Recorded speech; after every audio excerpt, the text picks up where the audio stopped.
ଧୋନିଙ୍କ 110 ମିଟର ଛକା ସାଜିଲା ପ୍ରତିବନ୍ଧକ। ପ୍ଲେ-ଅଫ୍ରୁ ବିଦା ହେଲା ଚେନ୍ନାଇ। ହିରୋ ସାଜିଲେ ୟଶ ଦୟାଲ। ଆଇପିଏଲ୍ର ଏକ ବଡ଼ ରୋମାଞ୍ଚକର ମ୍ୟାଚ୍ରେ ଚେନ୍ନାଇ ସୁପର କିଙ୍ଗସ୍କୁ 27 ରନ୍ରେ ପରାସ୍ତ କରି ପ୍ଲେ-ଅଫ୍ରେ ନିଜର ସ୍ଥାନ ପକ୍କା କରିଛି ରୟାଲ ଚ୍ୟାଲେଞ୍ଜର୍ସ ବେଙ୍ଗଲୁରୁ। ଆର୍ସିବିର ଏହି ବିଜୟର ହିରୋ ୟଶ ଦୟାଲ ସାଜିଥିବା ବେଳେ ମ୍ୟାଚ୍ର ଅନ୍ତିମ ଓଭରରେ ଚେନ୍ନାଇର ପୂର୍ବତନ ଅଧିନାୟକ ମହେନ୍ଦ୍ର ସିଂ ଧୋନି ଆଉଟ୍ ହୋଇ ସିଏସ୍କେକୁ ଷଷ୍ଠ ଥର ଚମ୍ପିଆନ କରିବାରେ ବିଫଳ ହୋଇଛନ୍ତି। ପ୍ରଥମେ ବ୍ୟାଟିଂ କରି ଆର୍ସିବି 218 ରନ୍ର ବଡ଼ ସ୍କୋର କରିଥିବା ବେଳେ ଚେନ୍ନାଇ 7ଟି ୱିକେଟ୍ ହରାଇ 191 ରନ୍ କରିବାକୁ ସମର୍ଥ ହୋଇପାରିଥିଲା। ଆର୍ସିବିକୁ ପ୍ଲେ-ଅଫ୍ରେ ପହଞ୍ଚିବା ପାଇଁ ଚେନ୍ନାଇ ବିପକ୍ଷରେ ଅତି କମ୍ରେ 18 ରନ୍ରେ ବିଜୟୀ ହେବା ଜରୁରୀ ଥିଲା।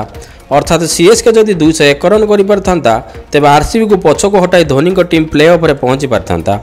19 ଓଭର ଶେଷ ସୁଦ୍ଧା ଚେନ୍ନାଇ 184 ରନ୍ ସଂଗ୍ରହ କରିସାରିଥିଲା। 20 ଓଭରରେ ଚେନ୍ନାଇକୁ 17 ରନ୍ ସଂଗ୍ରହ କରିବାର ଆବଶ୍ୟକତା ରହିଥିଲା। ଧୋନିଙ୍କ ପାଇଁ ଏହା ଏକ ମୁସ୍କିଲ କାର୍ଯ୍ୟ ନଥିଲା। ମାତ୍ର ଶେଷ ଓଭରରେ ବୋଲିଂ କରିବାକୁ ଆସିଥିବା ପେସ୍ ବୋଲର ୟଶ ଦୟାଲଙ୍କ ଉଚ୍ଚ କୋଟିର ବୋଲିଂ ବାଜି ପଲଟାଇ ଦେଇଥିଲା। ପ୍ରଥମ ବଲ୍ରେ ଧୋନି ଚଳିତ ଆଇପିଏଲ୍ର ଦୀର୍ଘତମ ଛକା 110 ମିଟର ମାରିବା ପରେ ଦ୍ୱିତୀୟ ବଲ୍ରେ ଆଉଟ୍ ହୋଇଯାଇଥିଲେ। ଏହାପରେ ତୃତୀୟ ବଲ୍ରେ ସର୍ଦୁଲ ଠାକୁର କୌଣସି ରନ୍ କରିନଥିବା ବେଳେ ଚତୁର୍ଥ ବଲ୍ରେ 1 ରନ୍ ନେଇଥିଲେ। ପଞ୍ଚମ ଓ ଷଷ୍ଠ ବଲ୍ରେ ରବୀନ୍ଦ୍ର ଜାଡେଜା କୌଣସି ରନ୍ କରିପାରିନଥିଲେ।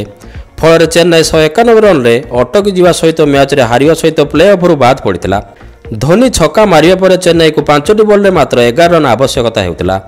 ତେବେ ଧୋନିଙ୍କ ଛକା ପରୋକ୍ଷରେ ଆର୍ସିବିର ବିଜୟରେ ସହାୟକ ହୋଇଥିଲା।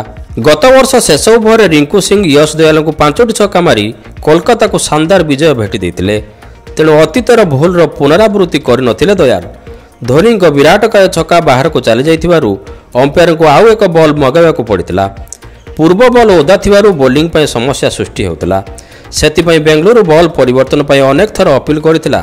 ତେବେ ନୂଆ ବଲ୍ର ଫାଇଦା ଆର୍ସିବିକୁ ମିଳିଥିଲା।